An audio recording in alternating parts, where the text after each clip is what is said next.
Dia yang telah menyatakan sebagai suami dan saudara kalian. Jika keluarga-keluarga yang melakukan ibadah kerohanian, mohon agar Tuhan menjaga keberkatan dan juga berdoa untuk mereka yang berada dan menjadi kita masing-masing yang akan bermakna yang terus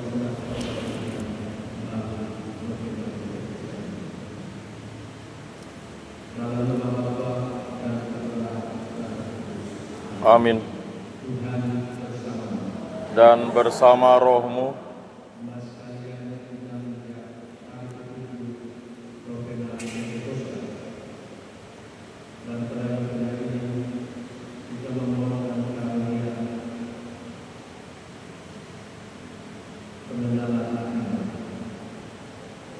semoga kita memiliki pemahaman seperti Santo Paulus Rasul dan juga seperti Santo Yesus dan Nabi yang biasanya kita ingatkan. Saya membaca sementara riwayat dari Santo Yesus dan Nabi yang dikatakan dalam gereja dari tahun 675 sampai tahun 54. Bonifasius merupakan seorang cerdas besar dan dijuluki sebagai Rasul Apostol. Ia lahir di Inggris dengan nama William sekitar tahun 675.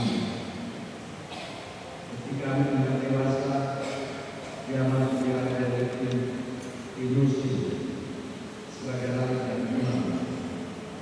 Kemudian juga menjadi alas. Ketika menghadap Paus kedua di Roma, Paus menganugerahkan nama Bonifasius. Kemudian mengirimnya untuk menjadi sunan saja.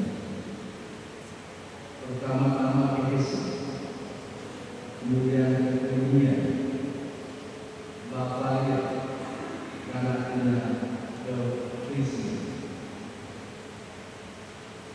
Pada tahun 222, dia dipanggil ke Roma oleh Paus kedua untuk ditakskan bersama Kristus dan dijadikan utusan pribadi dari dia.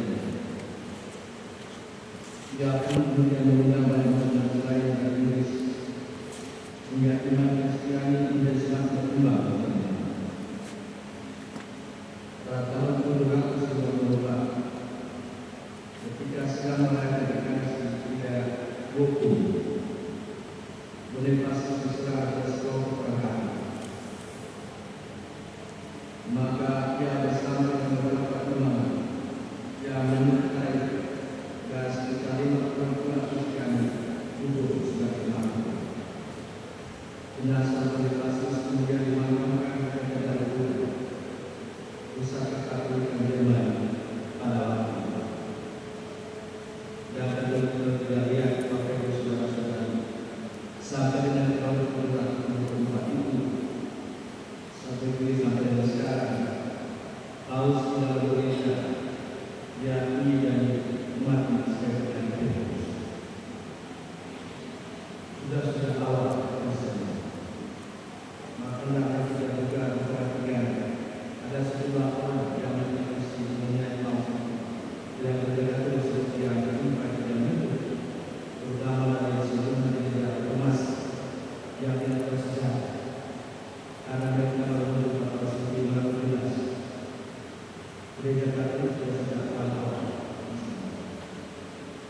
Tapi gereja akan ini sejarah gereja kita. Dan mari kita mengenal anak kita, mengenal sejarah kita, gereja kita, supaya kita bisa mencintai dan kita menjaga kemuliaan yang baik seperti satu Bonifasius. Saya ajak sekalian untuk mengawali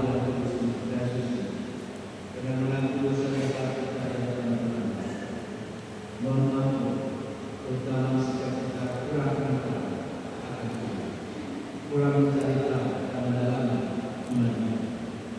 Biar akan tenang kita lagi mengampuni dosa-dosa.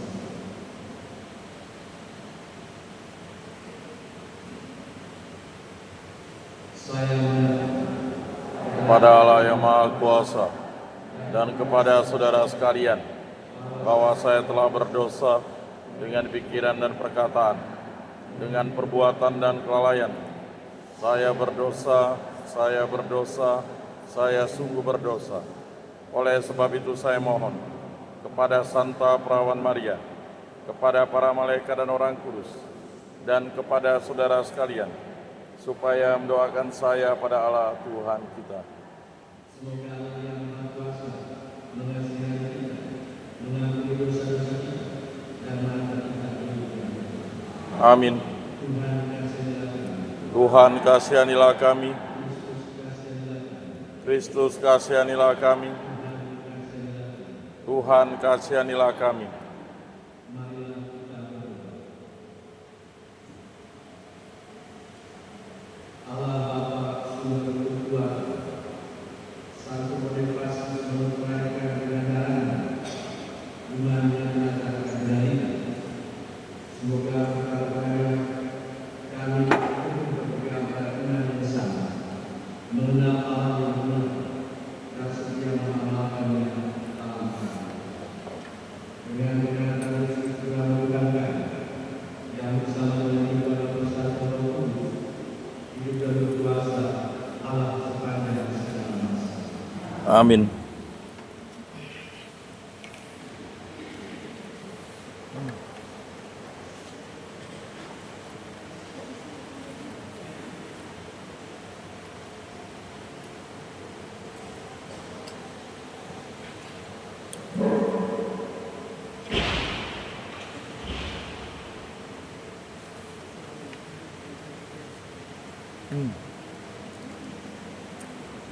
Pembacaan dari Kisah Para Rasul. Setelah Paulus ditangkap di kota Yerusalem, kepala pasukan ingin mengetahui dengan teliti apa yang ditujukan orang-orang Yahudi kepada Paulus. Karena itu, dia menyuruh mengambil Paulus dari penjara dan memerintahkan supaya imam-imam kepala dan seluruh agama-agama berkumpul.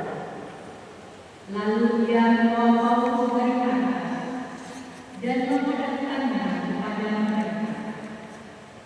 Paulus tahu bahwa sebagian dari mereka itu termasuk golongan orang tertentu dan sebagian termasuk golongan orang kaya. Oleh karena itu dia berseru dalam mahkamah agama itu. Katanya, "Hai saudara-saudaraku, aku adalah orang Parisi, keturunan orang Parisi. Aku dihadapkan ke mahkamah ini karena aku mengharapkan kebangkitan orang mati." Ketika Paulus berkata demikian, timbullah perpecahan antara orang-orang Parisi dan orang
Syukur kepada Allah. Mazmur anggapan.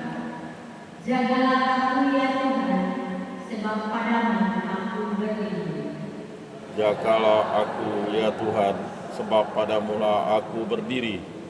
Jagalah aku ya Allah, sebab padamu aku berdiri. Aku berkata kepada Tuhan, Engkaulah Tuhan.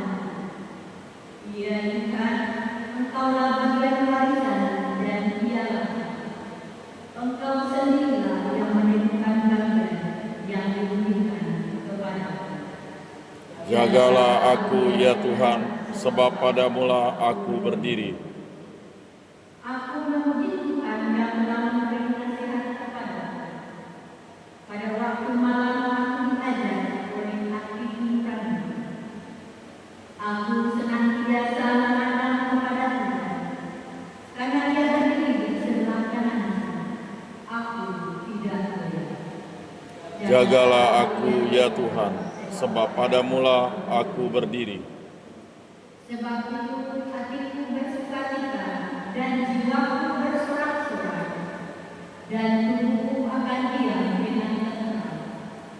Sebab Engkau tidak menyerahkan aku ke dunia orang mati, dan tidak membiarkan orang musuh melihat kebinasaan. Jagalah aku ya Tuhan, sebab padamulah aku berdiri. Engkau memberitahukan kepadaku jalan kehidupan. Di hadapanmu ada sukacita berlimpah. Di tangan kananmu ada hikmat yang abadi. Jagalah aku ya Tuhan, sebab padamulah aku berdiri.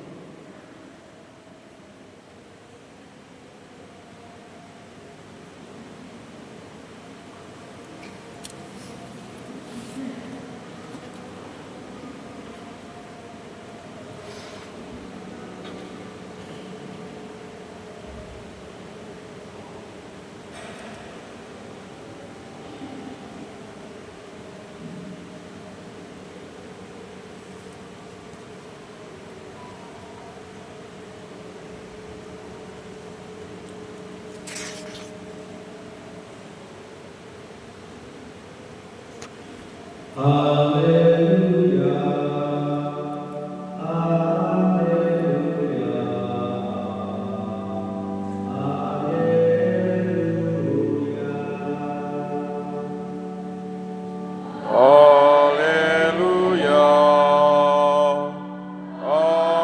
haleluya.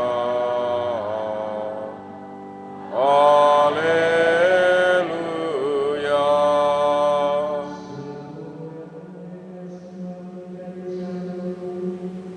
Sama seperti yang pada zamanmu, dan aku didalam Engkau, supaya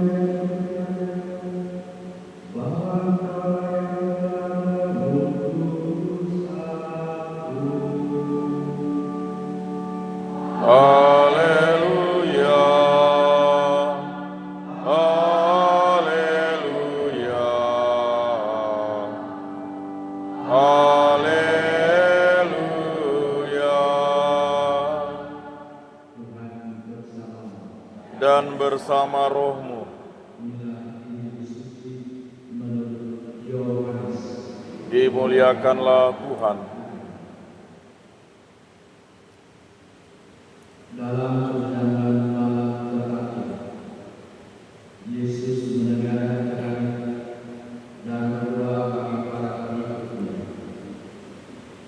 Bapa yang kudus, bukan mereka yang saja berdoa, tetapi juga orang-orang yang percaya kepadaku oleh pemberitaan mereka, supaya mereka semua menjadi satu, sama seperti Engkau ya Bapa ada di dalam aku dan aku di dalam Engkau, agar mereka juga di dalam kita, supaya dunia percaya bahwa Engkau yang menebus aku.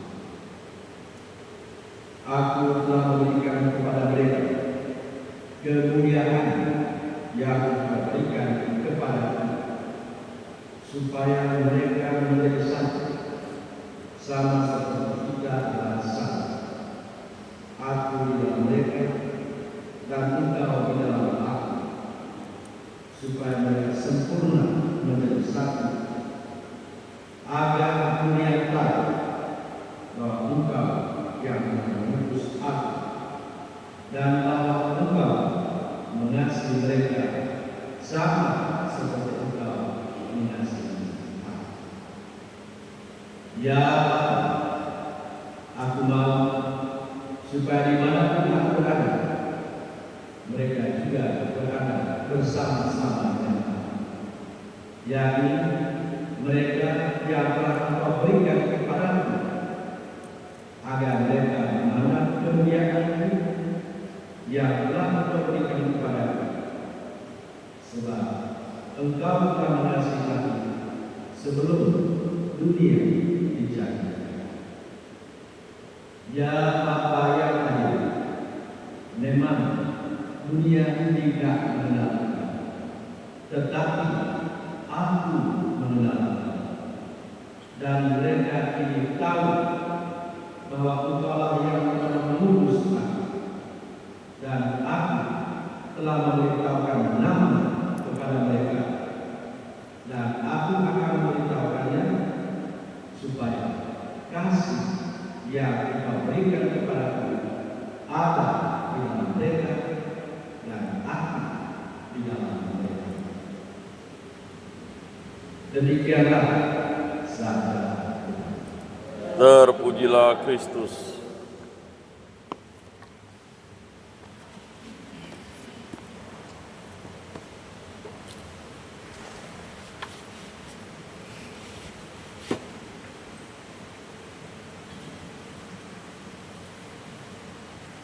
Selamat sore. Selamat sore. Lagi-lagi disebut saya begini. Suaranya menjelaskan. Jelas. Yang belakang. Mengapa saya telah merasakan? Karena ada Tuhan yang mengeluh bahwa mereka tidak mau datang ke sini. Itu karena suara tidak jelas. Yang kemarin saya bilang, pastor yang mengatakan itu bersemangat dari sini, dan samanya suara dari mic itu mempesona, tetapi ternyata bunyinya tidak jelas setiap kali. Maka mereka tidak mau datang ke sini. Jelas tak suara saya? Jelas. Baik, mudah-mudahan itu bukan pikiran. Kalau benar-benar kita tempat mimpi dan tempat pikir baik, supaya harus bekerja ini. Tapi Kalau dihidupkan satu, supaya jangan mati. oh nanti datang di sana sini hanya kan suara lain harus. Oke. Baik. Halo. Hai. Nah kita sekarang Ganti menjadi portable, tidak dibawa. pengenalan akan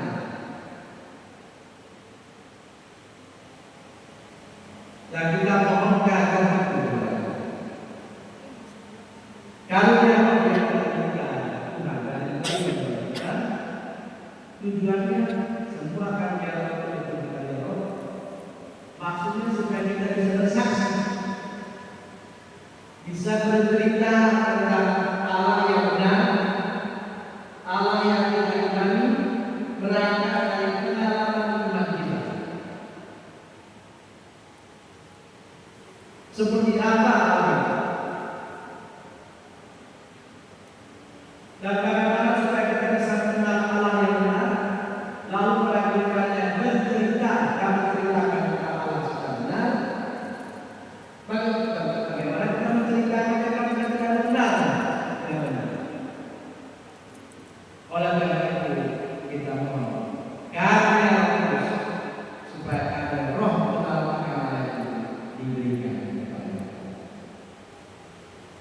Nah, kita lihat bagaimana Yesus bercerita kepada kita tentang Allah Bapa Enam,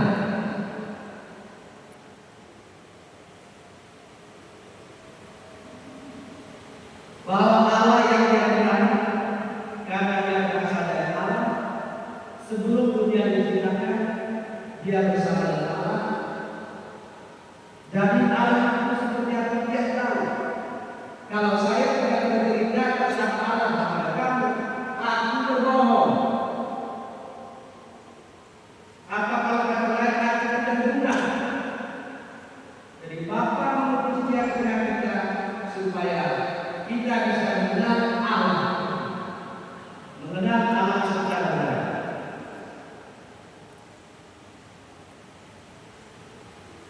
Allah yang dikatakan oleh Yesus kepada kita, Bapaknya itu adalah Allah Bapa yang sangat mengasihi.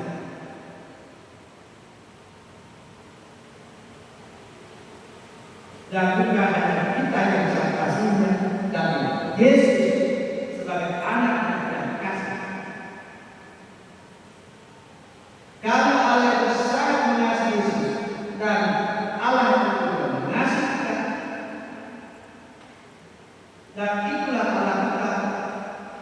Maka Yesus datang menceritakan itu kepada kita.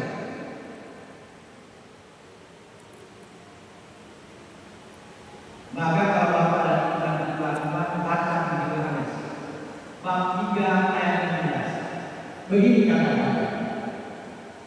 Begitu besar kasih Allah akan dunia ini, sampai Dia mengutus putranya yang tunggal kepada kita, supaya melalui Dia kita semua memperoleh hidup dan memperoleh hidup yang kekal.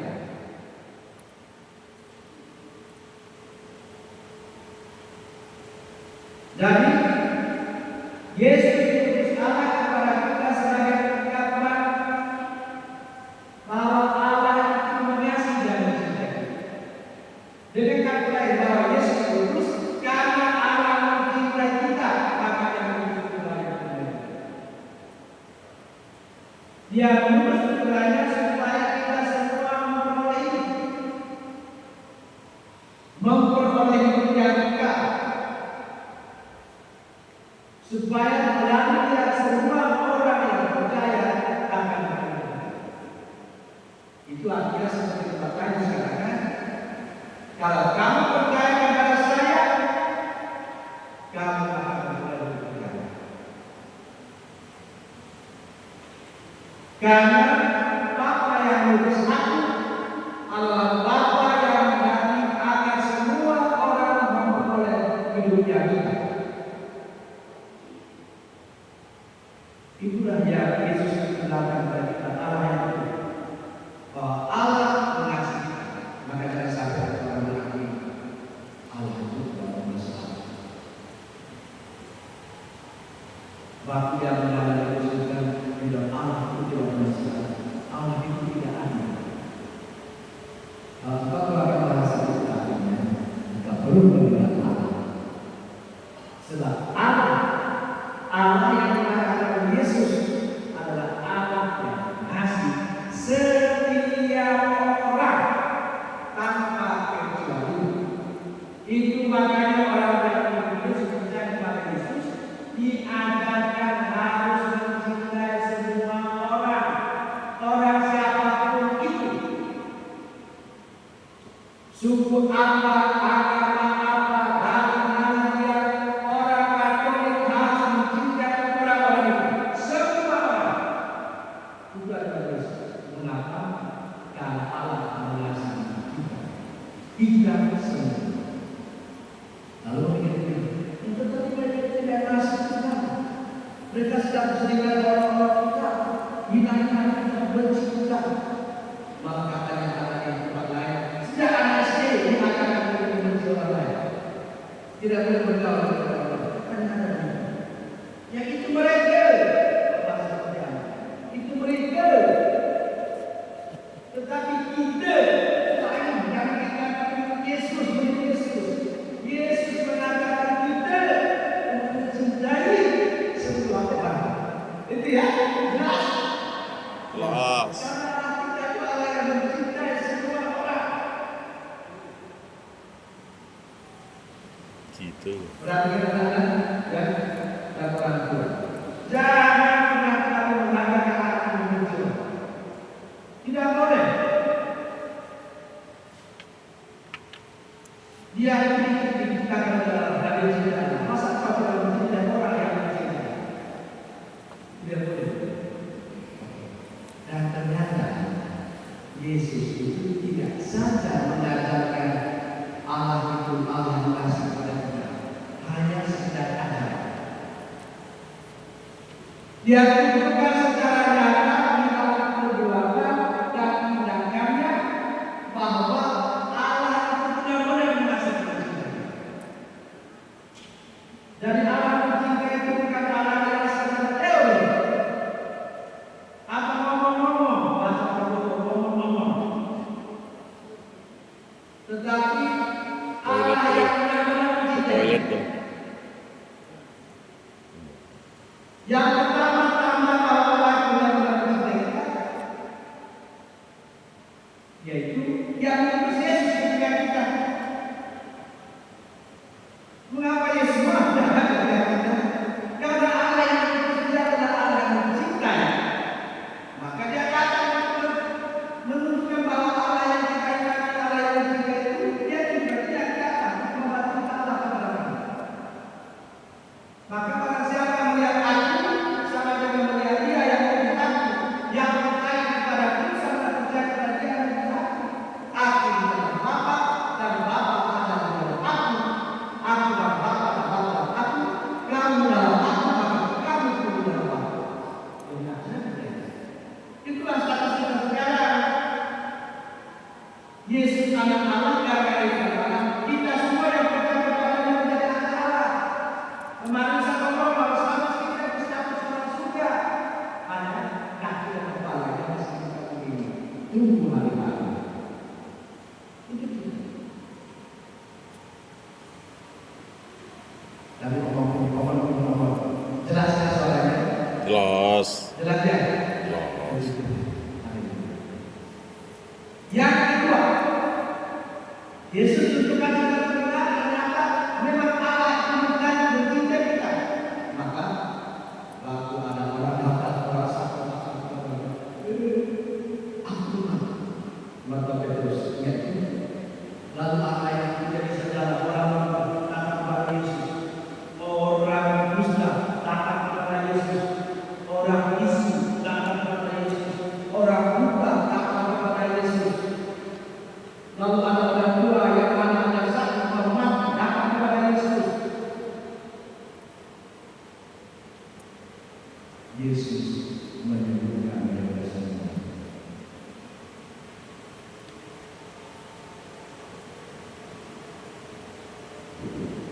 Kalau Yesus tidak mencintai orang, tidak mencintai mereka, tidak mencintai orang-orang sakit itu, tidak mungkin dia sembuh.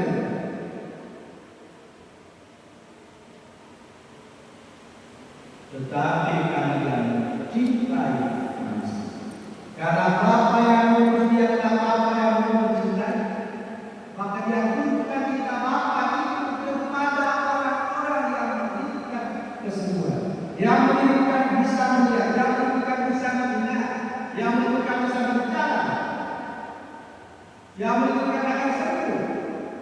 Maka mereka semua mengalami kesembuhan dalam pernah terjadi juga ada perempuan yang menderita pendarahan selama 12 tahun. Tidak bisa datang kepada Yesus asal ucapan satu selesai jumlahnya duanya pada itu. Dan itu terjadi. Dari seluruh diri Yesus dari kepala sampai kakinya dan bangsanya itu semua penuh dengan kasih.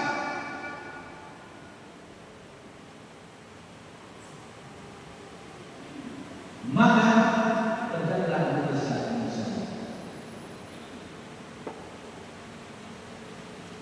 Ada semua mujizat dilakukan karena kita. Ada yang tanpa Di antara wanita ini misalnya Hari bos. kemudian ini sudah mati, digusung ke kubur. Dan saat ketika kita jumpa dengan Yesus, saya pernah ngomong di sini, rumput tanah itu sampai sekarang tidak bertanya masih ada. Dan pintu di mana Yesus menurut rekor berhenti itu masih ada sampai sekarang. Situ lihat lagi tidak bisa.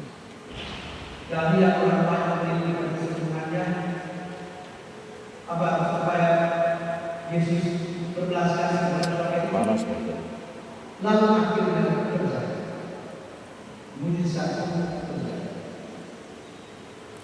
Tidak bisa.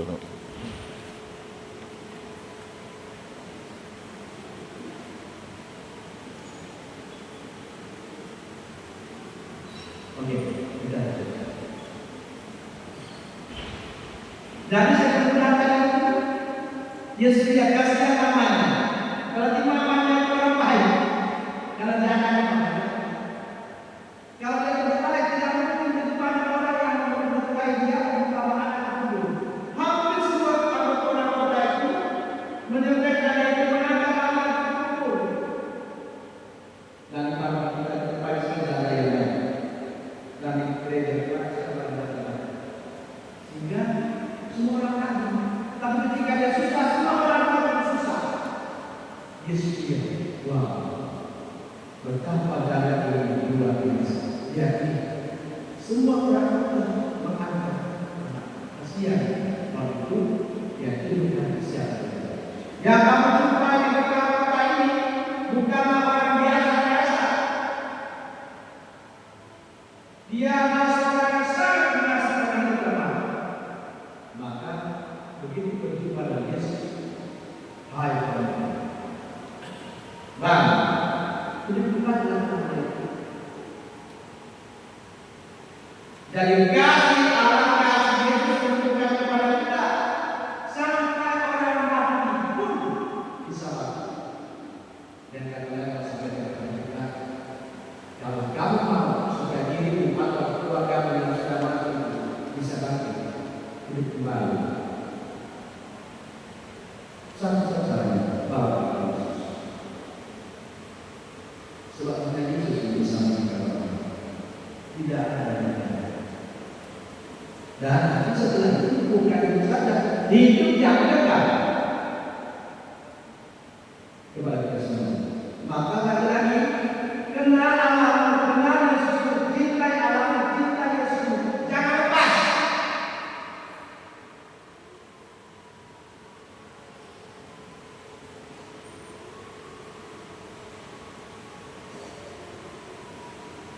Sebab hanya dalam Dia ada hidup kekal. Dan betapa luar biasanya Allah yang mencintai kita, yang ingin seperti Yesus, bukan hanya menyembuhkan, bukan hanya mengajarkan, yang mengajarkan Yesus berdoa. Luar biasa. Apa doa Yesus? Kalau bahasa pasarnya supaya kita jangan berkelahi, jangan bermusuhan, jangan menciptakan onar,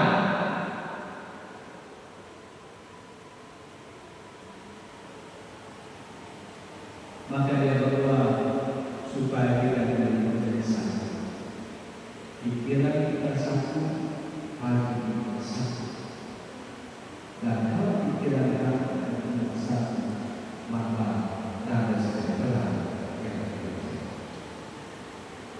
Itulah Yesus yang akan mencintai kita dalam segala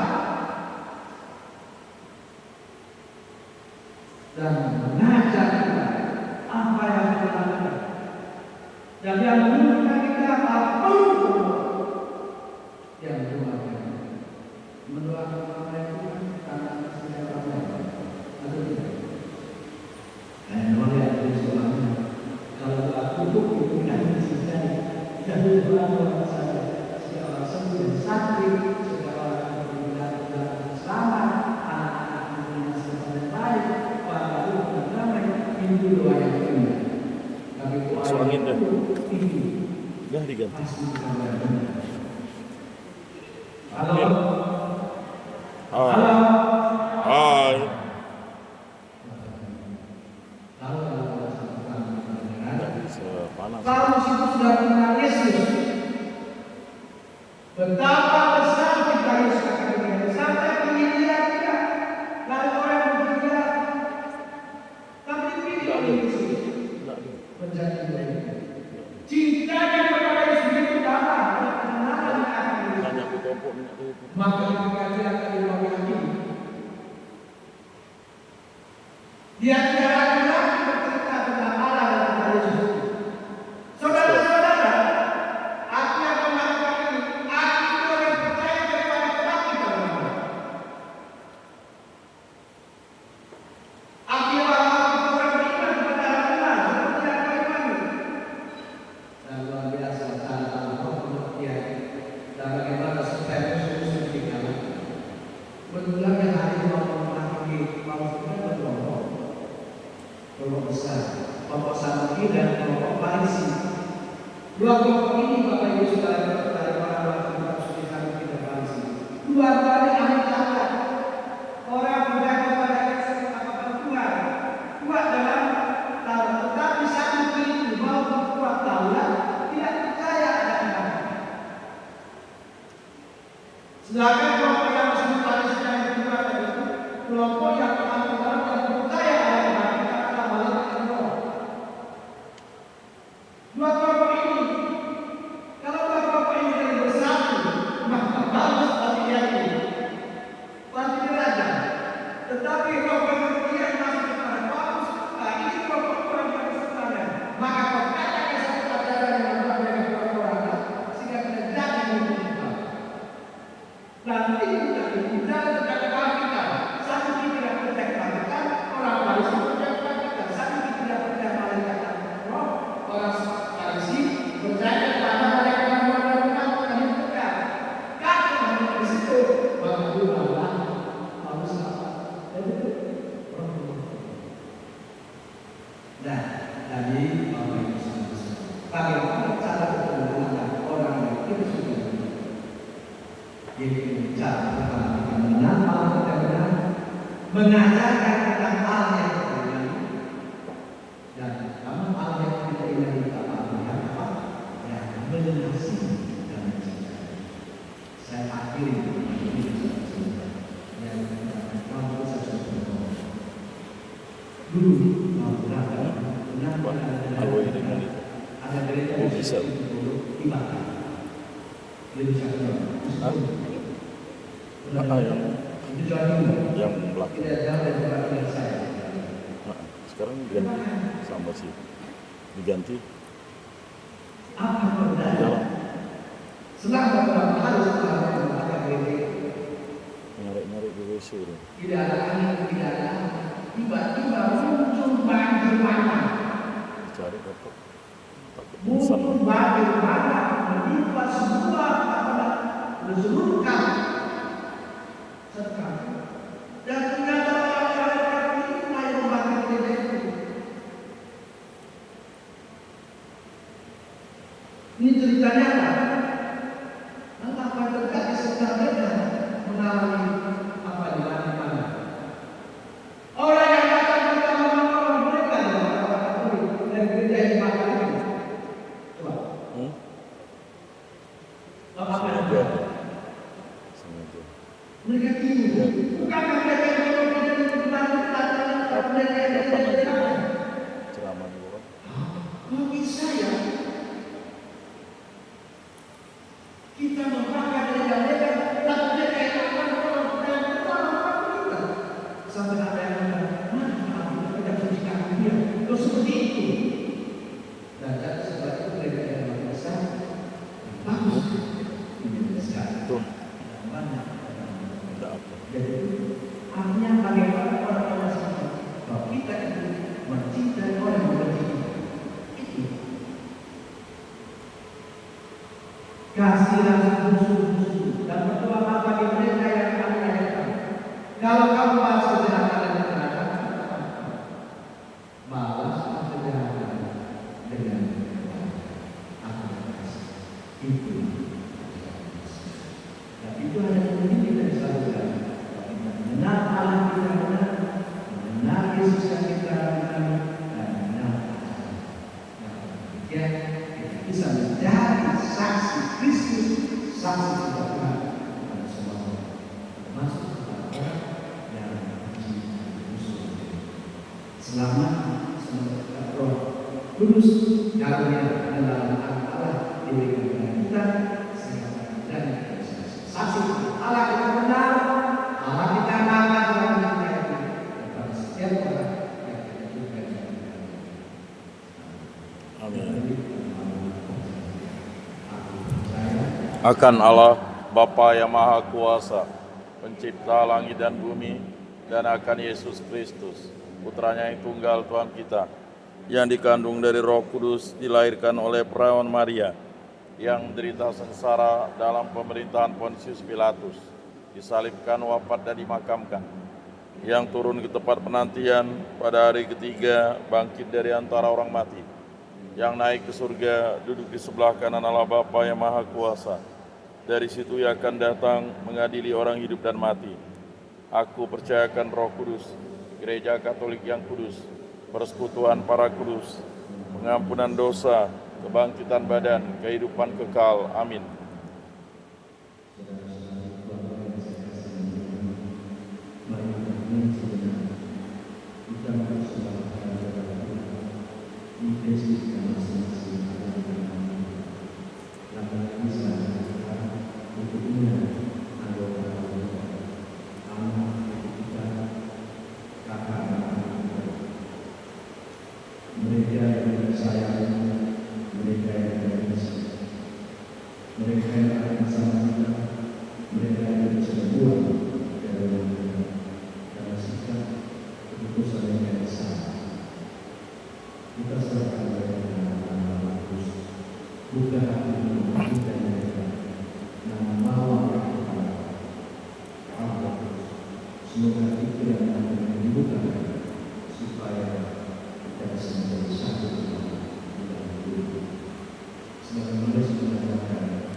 Yesus Tuhan kami, itu adalah